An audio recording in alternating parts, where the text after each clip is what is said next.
The Zarethian High Command broadcast their victory across 17 star systems. Admiral Vextar's mandibles clicked in satisfaction as he watched the holographic display show Earth's burning cities. Humanity's shattered fleets drifting as frozen debris in the void. Pathetic creatures, he hissed to his assembled officers. Their vaunted human ingenuity amounted to nothing against superior firepower. The alien dignitaries laughed, their various chittering and growling sounds creating a symphony of mockery.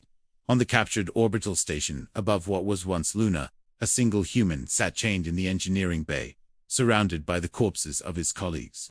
The Zarethians had kept him alive as a curiosity, a broken trophy to demonstrate human weakness.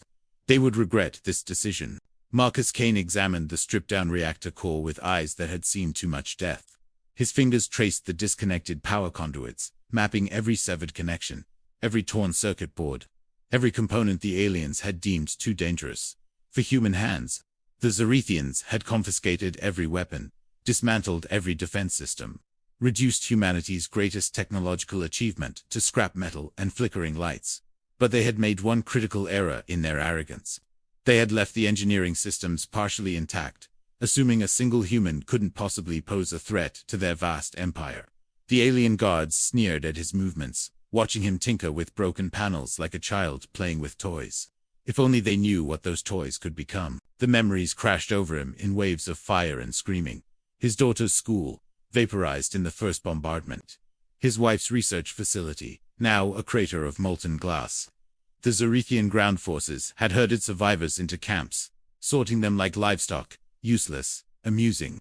He had been classified as amusing, because he kept working even when hope was dead. Now, alone in the humming darkness of the station, Marcus felt something ignite in his chest that burned hotter than any fusion reactor. They thought they had broken humanity. They thought removing their weapons and fleets had made them harmless. But humans had built those weapons, designed those fleets, and one furious engineer, with nothing left to lose, was about to remind the galaxy why that mattered. The first malfunction seemed accidental. Gravity fluctuated in Section C, causing 3 Zarethian technicians to slam into the ceiling with bone-crushing force. The life support hiccuped in the command deck, filling the air with toxic vapor for exactly 12 seconds before returning to normal. Marcus worked in apparent obedience, replacing faulty components while his guards dozed, unaware that each repair carried a hidden subroutine, a microscopic rebellion coded into the station's neural pathways. By the third day, the alien commanders were snapping at each other, paranoid and sleep-deprived, jumping at every sound. They suspected sabotage but couldn't prove it. How could they? Marcus was just fixing their broken human technology, making their stolen prize functional again. The station transformation happened piece by piece, circuit by circuit. Marcus cannibalized everything: coffee makers became signal amplifiers, maintenance bots turned into mobile weapons platforms. Even the toilet systems were rewired to serve his growing network. The Zarethians watched him work with growing unease, but couldn't identify the threat. To their eyes, he was simply making repairs, restoring their captured station to operational status. They didn't understand that human engineering wasn't just about building it, was about improvising, adapting, turning anything into something else. A wrench became a plasma conduit. A broken display became a targeting computer.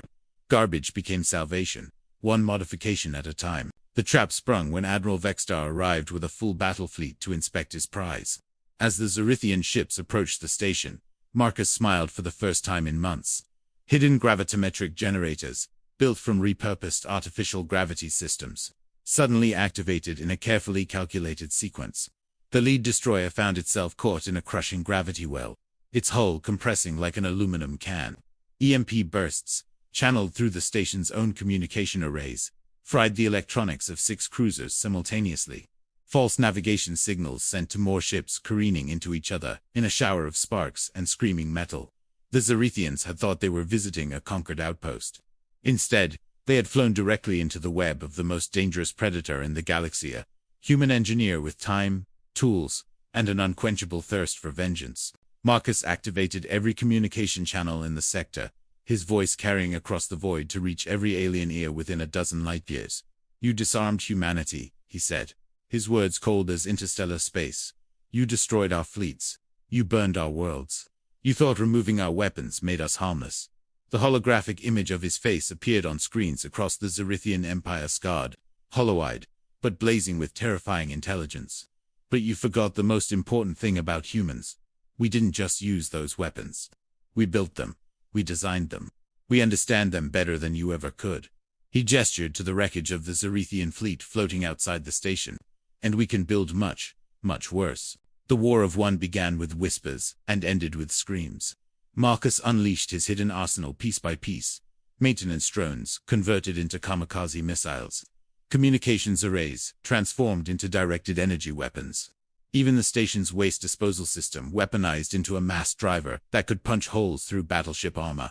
Zarethian squadrons would arrive at what they thought were routine inspections, only to find their ships disabled by systems they couldn't understand, attacked by weapons they couldn't identify, defeated by technology that shouldn't exist.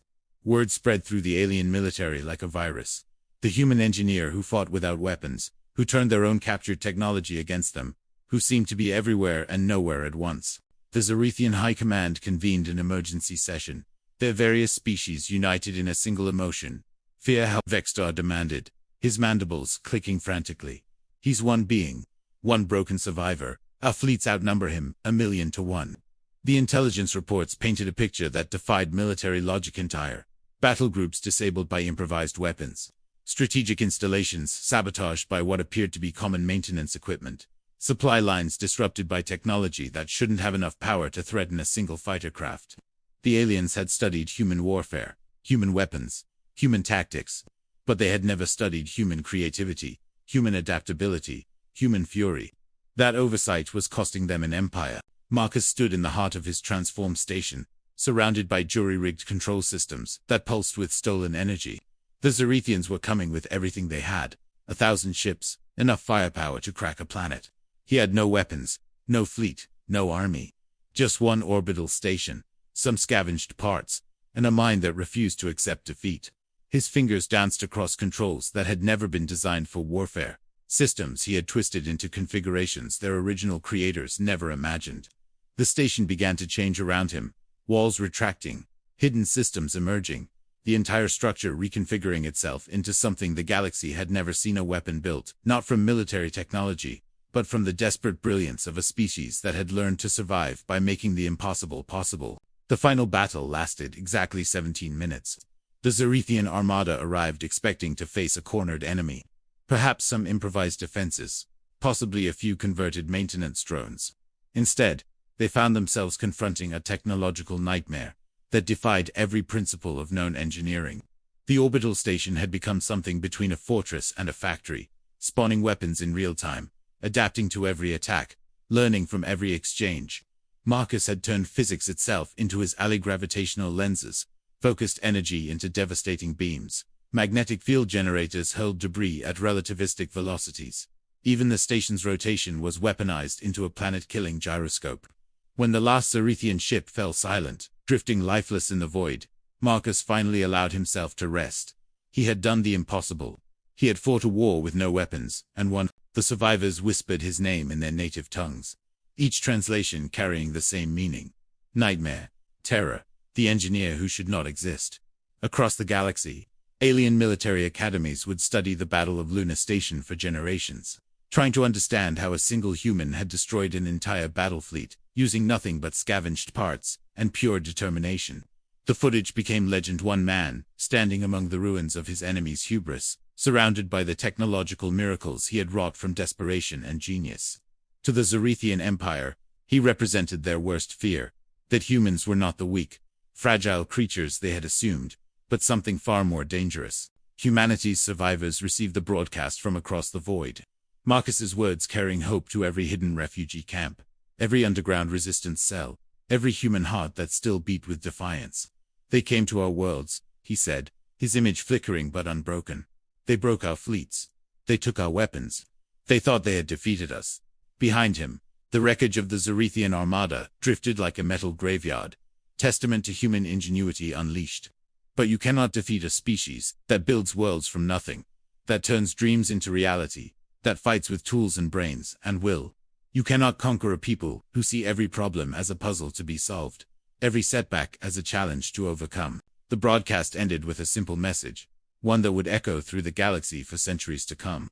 Marcus Kane, the last engineer of Luna Station, The man who had fought an empire with nothing but his hands and his mind looked directly into the camera and spoke the words that would become humanity's rallying cry. No weapons, no fleet, just one angry human engineer. And that was enough.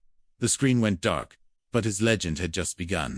Across the stars, in hidden workshops and secret laboratories, other humans were watching, learning, preparing.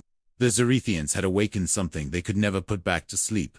The boundless creativity of a species that refused to stay broken. And in the silence of space, among the drifting hulks of alien warships, Marcus Kane smiled and began to build again.